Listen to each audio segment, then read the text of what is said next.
think what like Ireland and Norway and Spain coming out and recognising Palestine, and the recent actions of the ICC and the ICJ, on the one hand, they reflect, well, the truth of the matter, which is the horrific war crimes that are taking place, ongoing, and also the pressure that has built up in a lot of countries through the movements that have developed. But from my perspective, I think it's important to say that I don't have any illusions in the ICJ or the ICC as institutions being able to stop what Israel is doing.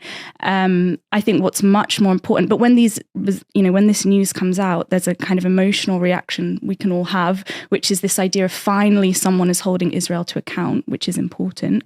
But what I hope for and what I would work for is that we maintain developing a movement on the ground ourselves and not looking to institutions or politicians in that sense, but where the encampments have taken place, spreading them as much as possible and preparing to reach wider layers in society. It started with the students, which is excellent. But if it reaches wider layers and reaches workers and workers in key industries that take part in the war machine, that's when you can actually begin to have more of a material impact in preventing what is taking place from the perspective of Britain. And there's examples of this. I think in India, there were some dock workers that refused to load any ships with weapons going to Israel. A similar thing happened in Barcelona. This kind of method of fighting the war, I think, is really powerful. And so what I want is for the movements, the encampments to grow. I think people should go out. The encampments where they're still ongoing, because there's still some happening in Britain, they should be discussing how to keep it going over the summer, how to prepare for a new wave when the university term starts back in September and October. And I hope that adds to the global movement that's taking place, because it's not just about Britain, although we're focused in Britain. I think ultimately to see real progress and actually an end to what's happening, the mass movement in America needs to take off, and also in the surrounding countries to Palestine, in Egypt and Jordan. That's where the power lies. It's in the workers and youth themselves. Developing going on, like building strikes, like if a general strike took place in America, for example, that could halt a lot of money and support going to Israel. This is the kind of thing that I think is necessary and that I would work towards and try and support. In terms of trying to attain such a large movement, such as a general strike in the whole of the United States, what tangible steps do you think people can take on an individual level? Because sometimes people feel quite powerless. Yeah. What tangible steps do you think they can take in order to achieve that, to convince people who might not be too interested, who are focusing on getting food on the table for their families, to go out of the way and commit to something so revolutionary in a way? Yeah. The first thing we need is the political arguments, right? People need to understand what is going on and educate themselves on the truth of what is happening.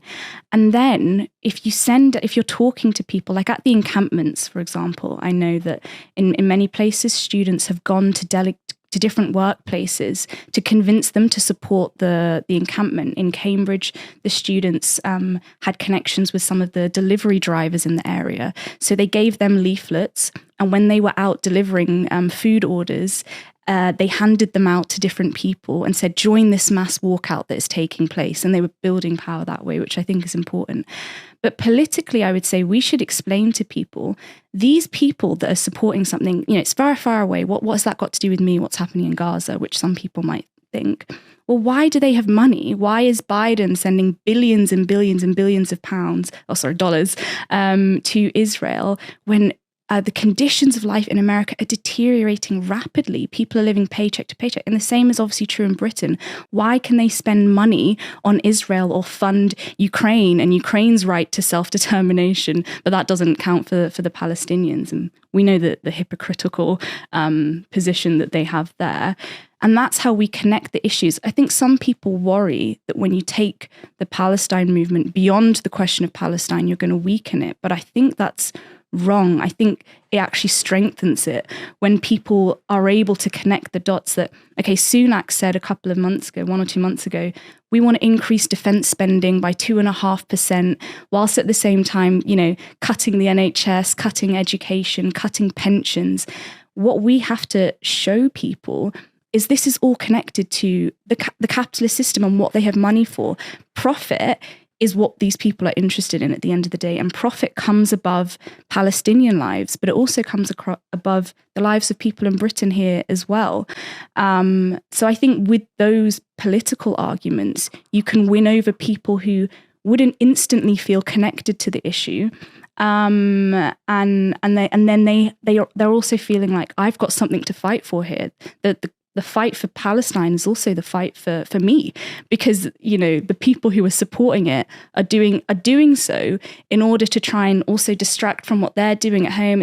It's all entirely connected, and so I think I would really encourage people to, first and foremost, you have to educate yourself on what's happening, and then get organised. And you can start with the encampments, you can start with going to a protest, and you've got to talk to the people there, and then they've got to come up with a plan to, okay, let's go away and find 5 more people to bring to this next time. That's the method and the approach that I think we need.